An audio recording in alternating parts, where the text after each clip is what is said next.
ಭಾಳ ಸಂತೋಷ ಆಗ್ತಾ ಇದೆ. ಬೆಂಗಳೂರು ಗ್ರಾಮಾಂತರ ಲೋಕಸಭಾ ಕ್ಷೇತ್ರದಲ್ಲಿ ಅತಿ ಹೆಚ್ಚು ಮತಗಳನ್ನ ಪಡೆದಂಥ ಕ್ಷೇತ್ರ ನಮ್ಮ ರಾಜರಾಜೇಶ್ವರಿ ವಿಧಾನಸಭಾ ಕ್ಷೇತ್ರ. ಸುಮಾರು 1 ಲಕ್ಷ ಮತಗಳನ್ನ ನಾವು ಪಡೆದಿದ್ದೇವೆ.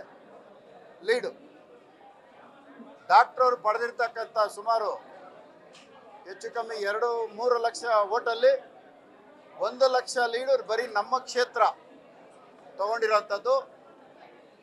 ಇಷ್ಟು ಮತಗಳನ್ನ ಕೊಟ್ಟಂತ ನನ್ನ ರಾಜರಾಜೇಶ್ವರಿ ಕ್ಷೇತ್ರದ ಮತದಾರ ದೇವರುಗಳ ಇದ್ದೇನೆ. ಆ ಋಣ ತೀರಿಸಂತ ಕೆಲಸ ಮುಂದಿನ ದಿನಗಳಲ್ಲಿ ಡಾಕ್ಟರ್ ಮಂಜುನಾಥ್ ಅವರ ಜೊತೆಗೂಡಿ ಕೆಲಸ ಮಾಡೋಂಥದ್ದನ್ನ ನಾನು ಖಂಡಿತವಾಗ್ಲೂ ಮಾಡ್ತೀನಿ.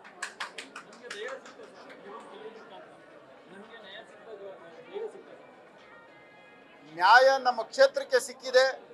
ಆ ತಾಯಿ ರಾಜರಾಜೇಶ್ವರಿ ನಿಂತಿರ್ತಕ್ಕಂಥ ಕೆಲಸಗಳನ್ನ ಮಾಡೋದಕ್ಕೆ ಮುಂದುವರ್ಸೋದಕ್ಕೆ ನನಗೆ ಡಾಕ್ಟರ್ ಮಂಜುನಾಥ್ ಅವ್ರನ್ನ ಕೊಟ್ಟಿದ್ದಾರೆ. ಇಲ್ಲಿ ನಿಂತಿರೋಂಥ ಕೆಲಸಗಳನ್ನೆಲ್ಲ ಕೂಡಲೇ ಪ್ರಾರಂಭ ಮಾಡಿ ನನ್ನ ಕ್ಷೇತ್ರಕ್ಕೆ ಅಭಿವೃದ್ಧಿ ಕಡೆ ನ್ಯಾಯ ಒದಗಿಸೋದಕ್ಕೆ ನಾನು ಮಾಡ್ತೀನಿ. ನ್ಯೂಸ್ ಫಸ್ಟ್ ನಿರ್ಭೀತಿಯಿಂದ ನಿಮ್ಮ ಪರವಾಗಿ.